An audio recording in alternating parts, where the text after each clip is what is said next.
আমার প্রিয় দর্শক শ্রোতা সম্মানিত শিক্ষক মণ্ডলী, আজকের আলোচনার শিরোনাম হচ্ছে বেতন বন্ধ হচ্ছে 245 প্রতিষ্ঠান প্রদানের। প্রিয় দর্শক শ্রোতা, আপনাদেরকে দৈনিক শিক্ষার আলো ইউটিউব চ্যানেল এবং ফেসবুক পেজে স্বাগতম।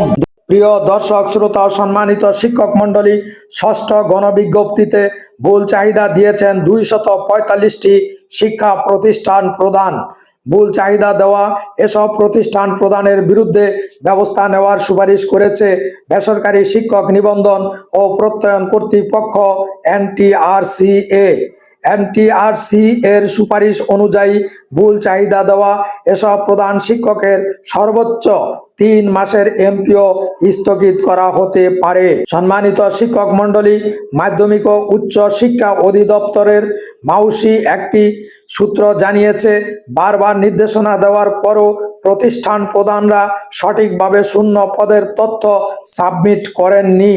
ভুল চাহিদার কারণে অনেক প্রার্থীকে সুপারিশ করা সম্ভব হয়নি।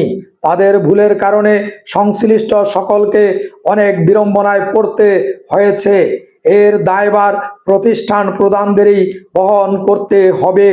নাম অপ্রকাশিত রাখার শর্তে মাউসির এক কর্মকর্তা বলেন, NTRC এর চিঠি আমরা পেয়েছি। যে সকল প্রতিষ্ঠান প্রধান ভুল চাহিদা বা ভুল তথ্য দিয়েছেন, নীতিমালা অনুযায়ী তাদের এমপিও 3 মাসের জন্য স্থগিত করা হতে পারে। কারো কারো ক্ষেত্রে এটি কম হতে পারে। তবে ঠিক কতজন প্রতিষ্ঠান প্রদানের এমপিও স্থগিত করা হবে সেটি এখনো চূড়ান্ত হয়নি।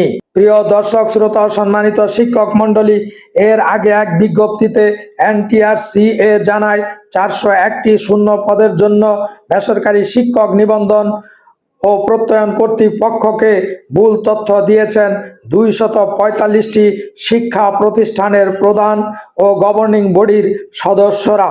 ভুল চাহিদার কারণে জনবল কাঠামো ও এমপিও নীতিমালা অনুযায়ী তাদের বিরুদ্ধে প্রয়োজনীয় ব্যবস্থা গ্রহণের নির্দেশ দেওয়া হয়েছে।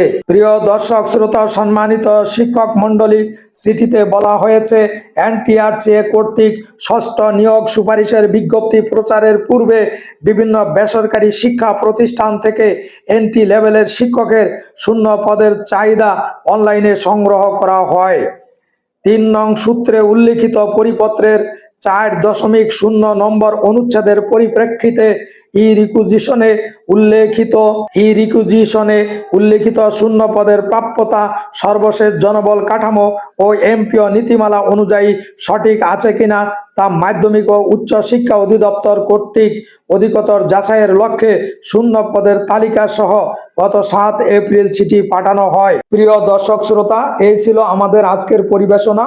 আমাদের পরিবেশনাটি আপনার ভালো লাগলে লাইক, কমেন্ট, শেয়ার করুন। আজকে এই পর্যন্তই। আল্লাহ হাফেজ। আসসালামু আলাইকুম।